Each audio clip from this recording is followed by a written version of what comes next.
ఎల్ల పడేస్తావా? అయ్యో వేస్ట్ అవుతుంది కదా అని తినేవు పైల్స్ వస్తుంది. అసలు పైల్స్ ఎందుకు వస్తుంది, ఎవరిలో వస్తుంది, దీనికి రీజన్స్ ఏంటి? అంటే మోషన్ రక్తం పడుతుంది బట్ అస్సలు పెయిన్ లేదు, అంటే ఇట్స్ ఏ పైల్స్ అన్నట్టు.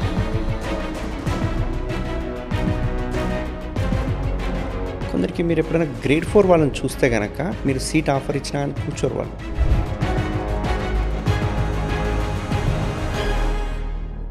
మార్నింగే వాళ్ళు ఒక సిగరెట్ తాగితే కానీ మోషన్ పాజ్ చేయరు, అది వాళ్ళకి ఒక హ్యాబిట్. ఇట్లా ఆ ప్రెషర్ ఏదైతే ఆనల్ ప్రెషర్ పెరుగుతుంటుందో అప్పుడే ఆ రక్తనాళాలు కిందికి సాగుతూ సాగుతూ పైల్స్గా ఫామ్ అవుతుంది.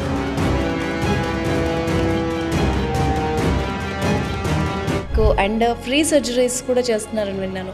సో ఏంటి దాని వెనక మోటో? 212 సర్జరీస్ చేశాను వితిన్ 6 అవర్స్లో, అది కూడా ఫ్రీగా చేశాను. ఈ అంగం యొక్క ముందరున్న చర్మాన్ని తీసేయడాన్ని మేము స్టాప్లర్ అనే మెథడ్లో చేస్తాం అన్నట్టు. సో ఇది ఇండియాలో ఫస్ట్ నేనే స్టార్ట్ చేశాను ఇక్కడ.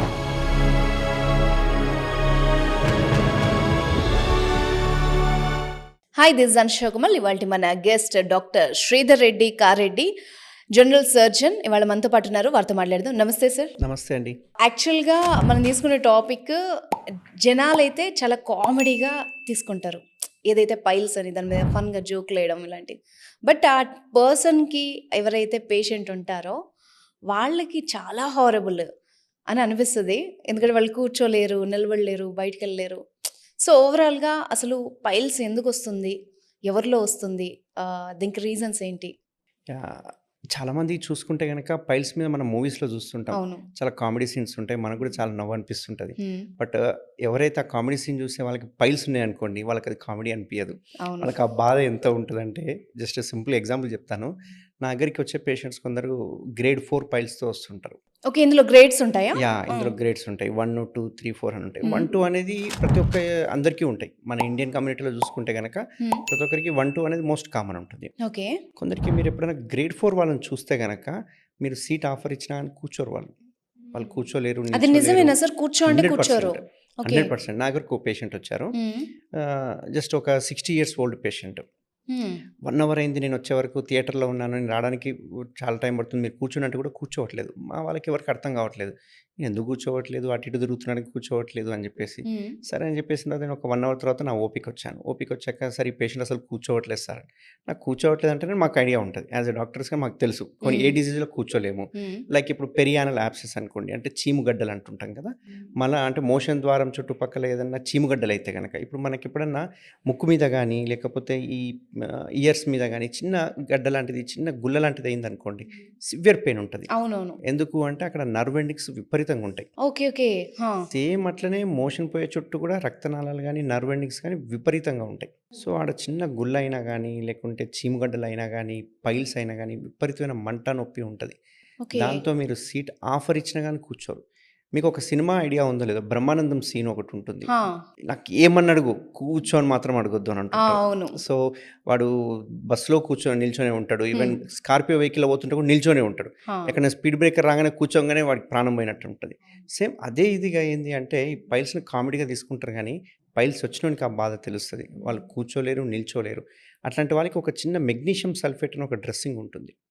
సో అది ఎవరు చెప్పరు, యాక్చువల్గా ఏ డాక్టర్ చెప్పరు, డైరెక్ట్ సర్జరీ అంటుంటారు గ్రేడ్ 4 అనగానే.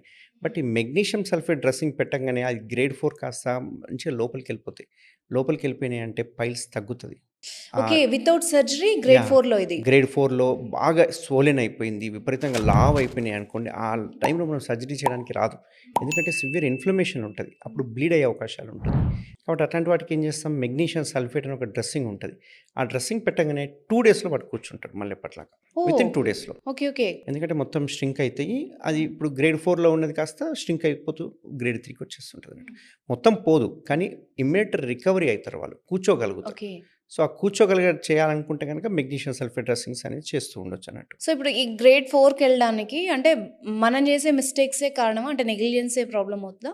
యాక్చువల్గా ఎప్పుడు సడన్గా గ్రేడ్ 4కి ఎవరికి రావు పైల్స్ అనేవి. ఎందుకంటే 1, 2, 3, 4 ఏదైనా ఒకటి నుంచి స్టార్ట్ అయ్యాకనే 2, 3, 4 అనేది వెళ్తుంటుంది. సో అదేవిధంగా ఏంది అంటే గ్రేడ్ 1, గ్రేడ్ 2 ఉన్నప్పుడు మనం ఎవరం పట్టించుకోం. ఎప్పుడైనా గుర్తుపెట్టుకోండి, పేషెంట్ కానీ ఎవరైనా మనమైనా సరే ఒక హాస్పిటల్కి వెళ్ళాలి అంటే ఓన్లీ 1 క్రైటీరియా ఉంటుంది, పెయిన్. అవును. ఒక పెయిన్ ఉంటేనే పోతుంది తప్ప, పెయిన్ లేకుండా మీకు ఏ డిజీజ్ అయినా రానివ్వండి మీరు వెళ్ళరు. ఈవెన్ చూద్దాంలే అని పెయిన్ వదిలేస్తారు. చూద్దాంలే, చేద్దాంలే, తక్కువ ఉంది గదా అని అనుకుంటాం. అదే గనక పెయిన్ వచ్చిందనుకో 1 మినిట్ కూడా ఆగం. ఇదేదో తేడా కొడుతుంది, పెయిన్ వస్తుంది ఎళ్ళిపోదాం. సో 1, 2కి పెయిన్ రాదు. ఎగ్జాక్ట్‌గా లక్షణాలు ఎట్లా ఉంటాయి సార్ స్టార్టింగే? లక్షణాలు ఎలా ఉంటాయి అంటే గ్రేడ్ 1, 2కి పెద్దగా లక్షణాలేముండవు. హ్మ్. బట్ 3, 4కి మాత్రం లక్షణాలు స్టార్ట్ అయితాయి. ఓకే. కొందరికి గ్రేడ్ 2లో కూడా లక్షణాలు స్టార్ట్ అయితుంటాయి. ఈ లక్షణాలు ఎలా ఉంటాయంటే పైల్స్ అనేది ముఖ్యంగా గుర్తుపెట్టుకోవాల్సింది ఏంది అంటే ఎప్పుడైతే పెయిన్‌లెస్ బ్లీడింగ్ ఉంది అంటే గనక అది పైల్స్. హుహు. Just painless bleeding. అంటే మోషన్‌లో రక్తం పడుతుంది. బట్ అస్సలు పెయిన్ లేదు. అంటే ఇట్స్ ఎ పైల్స్ అన్నట్టు. అది ఏ గ్రేడ్ అయినా అవ్వనియండి. బట్ పెయిన్‌లెస్ బ్లీడింగ్ ఉంది అంటే గనక అది పైల్స్‌గా కన్సిడర్ చేస్తాం. అదే ఒకవేళ పెయిన్‌తో బ్లీడింగ్ వచ్చిందనుకోండి దాన్ని ఫిషర్‌గా చెప్తాం అన్నట్టు. ఓకే. ఓకే. సో ఇదొక్క రీజన్‌లో మనం ఐడెంటిఫై చేసేయొచ్చు. వాళ్ళకి పైల్స్ ఉన్నాయా? ఫిషర్ ఉందా? అనేది ఐడెంటిఫై చేసేయొచ్చు. అయితే ఇక్కడ ఒక విషయం చాలా కామన్ ఇది ఇళ్లల్లో. ఇప్పుడు మోషన్‌లో బ్లీడింగ్ కనిపించిందనుకోండి. జనరల్‌గా ఇంట్లో వాళ్ళు ఏమనుకుంటారంటే వేడి చేసింది అనుకుంటారు. యెస్. దాన్ని పైల్సా? వేడా? లేకపోతే దాన్ని ఎంత సీరియస్‌గా తీసుకోవాలి ఒక మనిషి?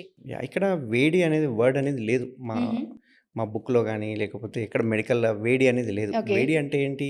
ఒకవేళ యూరిన్ గనక యెల్లో కలర్‌లో పోతుంది. అప్పుడు వేడి చేసిందంటాం. ఓకే. ఎందుకు?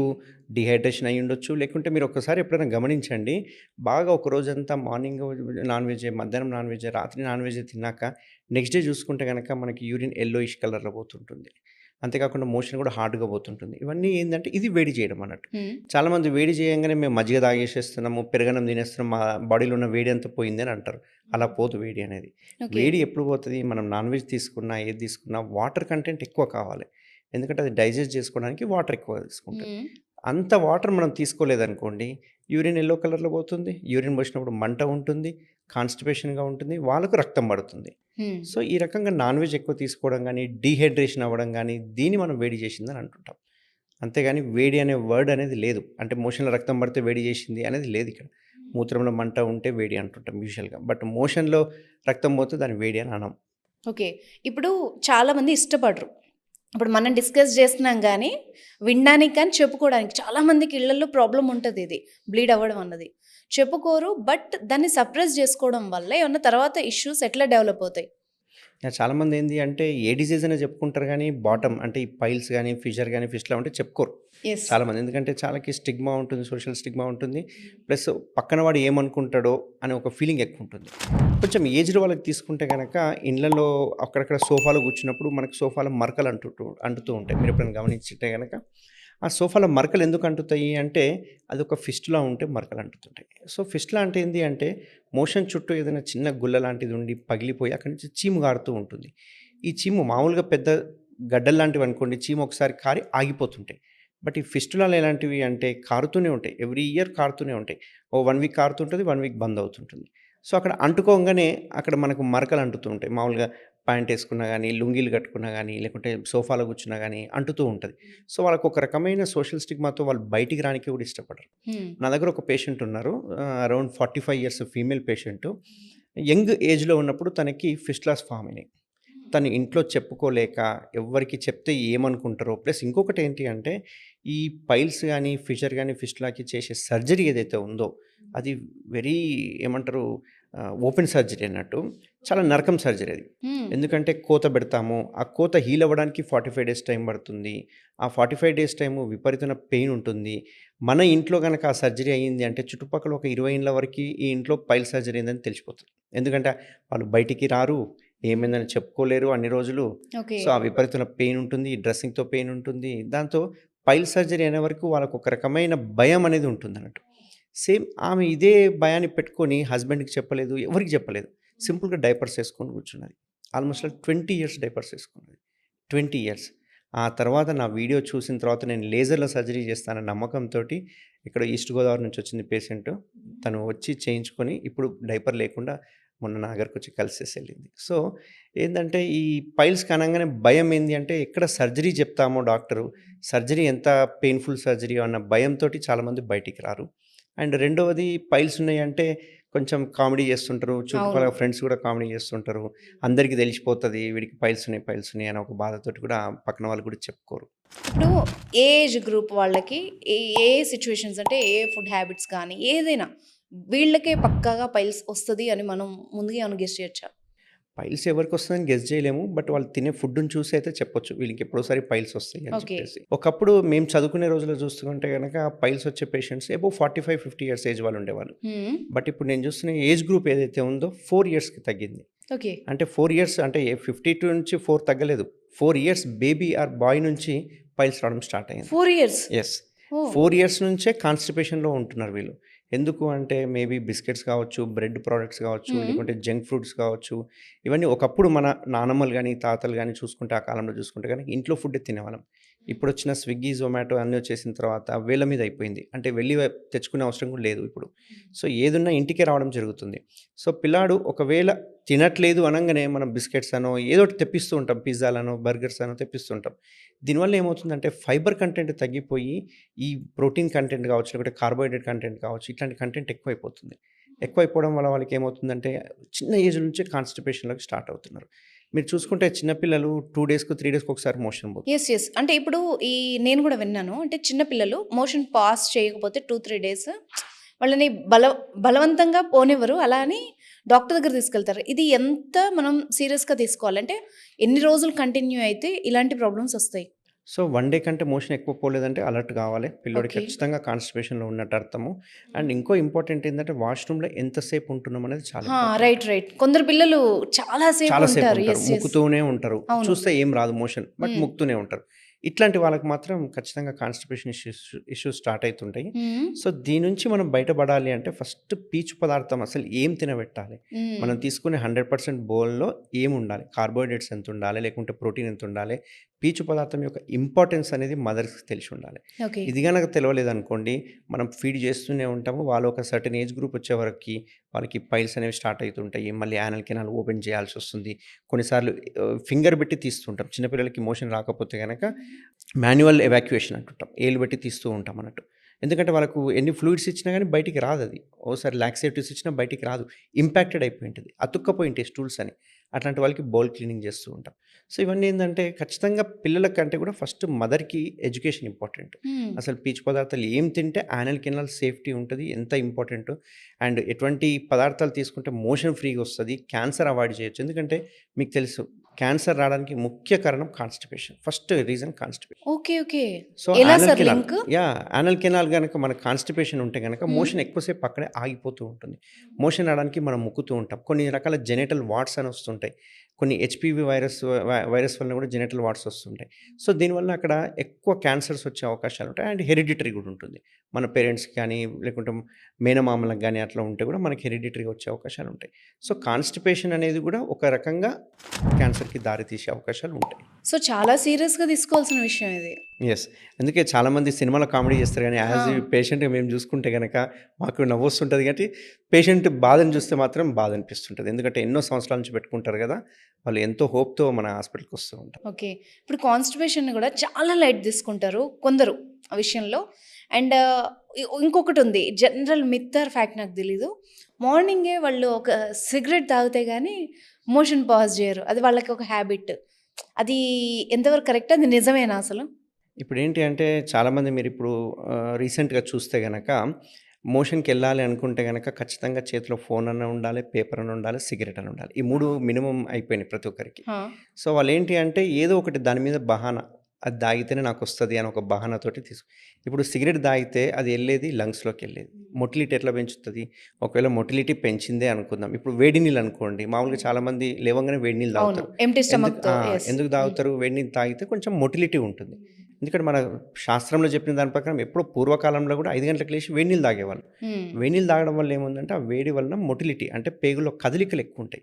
కదలికలు ఉంటాయి కాబట్టి మోషన్ ఫ్రీగా వస్తదనే ఉద్దేశ్యంతో ఉంది. ఇప్పుడు సిగరెట్ పోయేదేమో లంగ్స్‌లకి. లంగ్స్‌లో ఉన్నది ఎట్లా మొటిలిటీ అయితది? బట్ అదొక సిగరెట్ తాగాలని ఒక బహానా. సో, మేము మోషన్‌కి పోవాలంటే ఒక సిగరెట్ తాగాలి అనేది వాళ్ళు తయారు చేసుకున్న అలవాటది. అంతేకాకుండా చాలామంది చూసుకుంటే గనక ఇప్పుడు ఫోన్స్ తీసుకెళ్తుంటారు, పేపర్ తీసుకెళ్తుంటారు. వాళ్ళకు ఎక్కడ దొరకని టైం అక్కడే దొరికినట్టుగా హాఫ్ అన్ అవర్, 1 అవర్ కూడా కూర్చునే వాళ్ళు చాలామందున్నారు. సో, పేపర్ అంతా కంప్లీట్ చేసే వరకు కూడా బయటికి రారు. ఇట్లా కూర్చోవడం వల్లనే కాన్‌స్టిపేషన్ వస్తుంది మెయిన్‌గా. హుహు. ఇట్లా ఆ ప్రెషర్ ఏదైతే యానల్ కెనాల్‌లో ప్రెషర్ పెరుగుతుంటుందో అప్పుడే ఆ రక్తనాళాలు కిందకి సాగుతూ పైల్స్‌గా ఫార్మ్ అయితుంటాయి. ఓకే. సో, మనం ఎప్పుడన్నా లెస్ దెన్ 2-3 మినిట్స్‌లో మోషన్ సో ఇదే పోవచ్చు. Main question. ఎందుకంటే యెస్. ఈ మధ్య ఫోన్ అలవాటైనప్పుడు ఇప్పుడు కొందరైతే ఇంకా నమ్మరు. ల్యాప్‌టాప్ గూడా తీసుకెళ్ళి బాత్రూమ్‌లో వర్క్ చేసుకుంటారు. చేసుకుంటారు. సో, వాళ్ళకి పైల్స్ వచ్చే ఛాన్స్ ఉందా? గంటలు గంటలు బాత్రూమ్‌లో ఉంటే? వాళ్ళకి 100% పైల్స్ వస్తాయి. వితిన్ 2, 3 ఇయర్స్‌లో వాళ్ళు పైల్స్‌తో డెవలప్ అయితారు. ఎందుకంటే యానల్ కెనాల్ ఏదైతే ఉందో లో ప్రెషర్ ఉండాలి. ఎక్కువ ప్రెషర్ ఉండొద్దు అక్కడ. సో, మనం గట్టిగా ముక్కుతూ ప్రెషర్ ఇచ్చుకుంటూ పోయినామనుకోండి, అక్కడున్న వెసల్స్ ఏవైతే ఉంటాయో అంటే రక్తనాళాలు అంటాం గదా! ఈ రక్తనాళాలు ఒక కుషన్ లాగా ఉపయోగపడుతుంటాయి. అంటే మోషన్ పోవడానికి ఫ్రీగా పాసేజ్‌కి ఉపయోగపడుతుంటాయి. దాన్ని మనం కంటిన్యూయస్‌గా ప్రెషర్ ఇచ్చామనుకోండి, ఆ కుషన్ లాంటి రక్తనాళాలు మెల్లగా సాగి బయటికొచ్చి మొత్తం పైల్స్‌గా మారిపోతుంటాయి. ఓహ్! జనరల్‌గా సార్ ఈ పైల్స్, ఫిస్టులా ఇవేవైనా గూడా పర్టిక్యులర్‌గా ఈ వీళ్ళే వస్తారు మా దగ్గరికి పేషెంట్స్ అనేమన్నా ఉంటుందా? ఇన్ కేస్ జాబ్స్ కావచ్చు, ఏదైనా ఫుడ్ స్టైల్ హ్యాబిట్స్ ఉన్నవాళ్ళు గావచ్చు, వీళ్ళే వస్తారని ఏమైనా ఉందా? ఈ మధ్యన నేను చూసిన ఈ గత 5 ఇయర్స్‌లో చూసుకుంటే గనక ఇప్పటిదాకా ఒక 5000 సర్జరీస్ చేసుంటాం మేము. ఓన్లీ ఈ పైల్స్ గానీ, ఫిషర్ గానీ, ఫిస్టులాస్ గానీ ఆ! 5000 సర్జరీ చేసుకుంటే గనక అందులో ఎక్కువ సాఫ్ట్‌వేర్ ఇంజినీర్స్ వాళ్ళని ఎక్కువ ఐటీ చూస్తాను. సెక్టర్. IT okay. సెక్టార్. ఈ ఐటీ సెక్టార్‌లో మెయిన్ వాటర్ వాళ్ళు ఏసీలోనే ఉంటారు కాబట్టి హ్మ్. వాటర్ తీసుకోరు సరిగ్గా. అండ్ వాళ్ళ ఫుడ్ హ్యాబిట్స్ కూడా చాలా డిఫరెంట్‌గా ఉంటాయి. టైంకి తినరు. వాళ్ళు ఎప్పుడో మిడ్‌నైట్ 12కు, 1కి తింటూ ఉంటారు. స్లీప్ ఉండదు. అడెక్వేట్ స్లీప్ ఉండదు. అండ్ వాళ్ళకి ఎప్పుడు చూసినా కాన్‌స్టిపేటెడ్‌గానే ఉంటారు. అండ్ వీళ్ళు ఇంకొకటేందంటే కొంచెం ఆల్కహాల్ కంటెంట్ కూడా ఎక్కువ తీసుకుంటుంటారు. ఈ బాయ్స్, యంగ్‌స్టర్స్ ఇట్లాంటి వాళ్ళు. ఈ ఆల్కహాల్ కంటెంట్ తీసుకోవడం వల్ల కూడా కాన్‌స్టిపేషన్‌కి గురవుతుంటారు. ఓకే. సో, దీనివల్ల ఏందంటే ఎక్కువ ఐటీ సెక్టార్ చూస్తాను. సెకండ్ చూసుకుంటే గనక ఈ డ్రైవర్స్ ఆటో గాని, లేకపోతే ఈ క్యాబ్ డ్రైవర్స్ గాని ఇట్లాంటి వాళ్ళు ఎక్కువ అంటే ఎక్కువ సేపు కూర్చునే వాళ్ళంటున్నారా? యాహ్! వాళ్ళు ఎక్కువసేపు కూర్చుంటారు. గంటలు, గంటలు వాటర్ తాగకుండా ట్రావెల్ చేస్తుంటారు. వాళ్ళకి మోషన్ వచ్చినా గానీ, సరైన ప్లేస్ లేకపోవడం వల్ల ఆపుకుంటూ ఉంటారు. ఇట్లా ఆపుకోవడం వల్ల ఆ మోషన్‌లో ఉన్న వాటర్ మళ్ళీ ఎవాపరేట్ అయిపోయి, హార్డ్ మోషన్ ఫార్మ్ అయితుంటుంది. సో, ఇట్లా వాళ్ళకెక్కువ ఈ ఈ వాళ్ళకి చూస్తుంటాను. ఎక్కువ డ్రైవర్స్ గానీ, ఐటీ సెక్టర్స్ గానీ. ఓకే. అయితే ఇప్పుడు ఫుడ్ విషయానికొస్తే 'డీజే టిల్లు' మూవీలో యెస్. ఒక జోక్ ఉంటది. నీ పేగుల మధ్యలో మైదా పిండి ఉందా? దాని చుట్టూ వాళ్ళ నాన్నకి పైల్స్ వస్తది. సో, ఈ మైదా పిండికి పైల్స్ కనెక్షన్ ఏంటి? ఈ మైదా పిండి అంటే ఏందంటే గోధుమలే. గోధుమ మీద ఉన్న పొట్టు తీసేస్తే దాన్ని మైదా అంటాం. ఓకే. ఈ మైదాలో ఏంది అంటే ఫైబర్ పెద్దగా ఉండదు. దీనివల్ల కాన్‌స్టిపేటెడ్‌గా ఉంటారన్నట్టు. సో, మైదాతో తయారు చేసే ఈ పూరి కావచ్చు బయట వాళ్ళు ఎందుకంటే మనం ఇంట్లో అయితేనేమో గోధుమ పిండితో అవును. చేసుకుంటాం. బట్ బయట వాళ్ళకేందంటే సాఫ్ట్‌గా ఉండాలి. ఇట్లా ఏమంటారు చించంగానే చినిగిపోవాలి, మెత్తగా ఉండాలి. దానికోసం ఏం చేస్తారంటే వాళ్ళు మైదాని యాడ్ చేస్తుంటారు.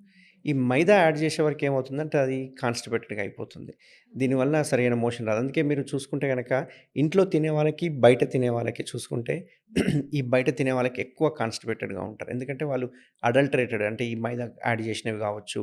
ఇట్లాంటివి తినడం వల్ల పూరి గాని, పరాటా గాని ఇట్లాంటివి తినడం వల్ల 100% కాన్‌స్టిపేషన్ అనేది వస్తుంటుంది. సో, ఈ కాన్‌స్టిపేషన్స్, ఫైల్స్ ఇవన్నీ ఆహ్, పెరగడానికి ది వర్స్ట్ ఫుడ్స్ కొన్ని చెప్పండి sir?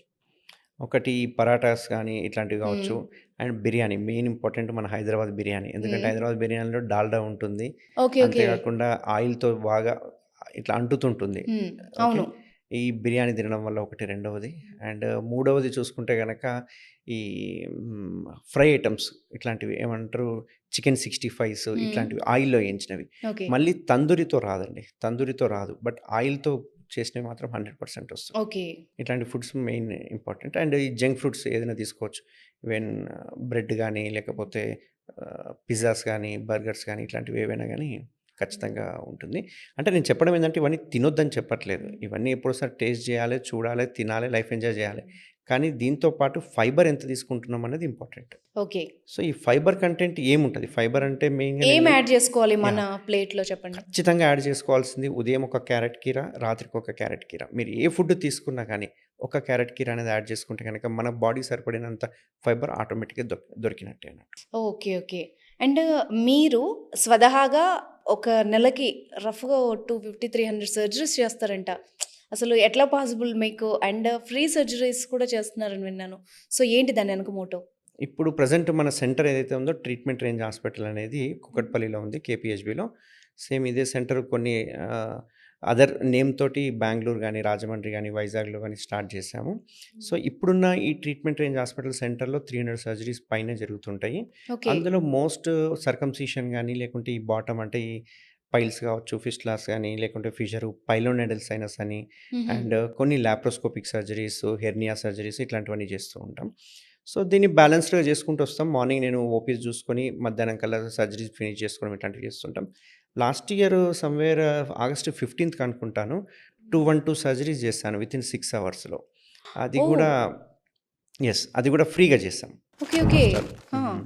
So, almost all 1 CR worth ఉన్న సర్జరీస్‌ని జస్ట్ అవేర్‌నెస్ క్యాంప్ లాగా చేసి సర్కంసిషన్ అని చెప్పి ఒక సర్జరీస్ ఉంటాయన్నట్టు. అంటే ఈ అంగం యొక్క ముందలున్న చర్మాన్ని తీసేయడాన్ని మేము స్టాప్లర్ అనే మెథడ్‌లో చేస్తామన్నట్టు. సో, ఇది ఇండియాలో ఫస్ట్ నేనే స్టార్ట్ చేశాను ఇక్కడ. సో, ఆ సర్జరీస్ ఏవైతే ఉన్నాయో 212 సర్జరీస్ వితిన్ 6 అవర్స్‌లో చేశానండి. హుహు. సో, దానివల్ల ఏందంటే కొంచెం అవేర్‌నెస్ అయ్యింది. దాని మీద అందరూ చర్చించుకోవడం జరిగింది. వాళ్ళ రిలేటివ్స్‌కి చెప్పుకోవడం జరిగింది. వాళ్ళ ద్వారా మళ్ళీ వాళ్ళ ప్రాబ్లమ్స్ ఎవరైనా ఉంటే వాళ్ళు అదే ప్రాబ్లమ్‌తో రావడం జరిగింది. అంతేకాకుండా ఎవరైతే అఫోర్డబిలిటీ లేదో అట్లాంటి వాళ్ళకు ఫ్రీగా చేశాం. దాంతో 1 ఓకే. CR okay. సర్జరీస్ ఆ! అనేది ఆహ్, లాస్ట్ ఇయర్ చేశాం.